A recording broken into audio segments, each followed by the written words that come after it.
all excited to take you through my latest purchase, which is the Redmi Note 10S in the shade Deep Sea Blue.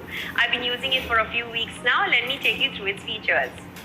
In the box, you will also get a power adapter, USB cable, SIM ejection tool, warranty card, user guide, clear soft case, and a screen protector pre-applied on the phone.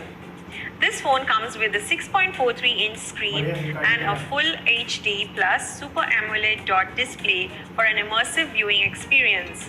With a 6GB RAM and a 64GB UFS 2.2 storage that is expandable up to 512GB, you can never really run out of space.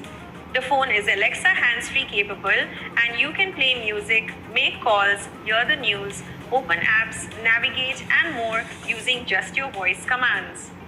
And now, let me take you through its camera quality. The 64MP quad camera will make sure that you won't even miss out on the most subtle details. And look at the 8MP ultra-wide camera that captures the whole story in one frame. And last but not the least, the powerful 5000 mAh large battery keeps you going all day long.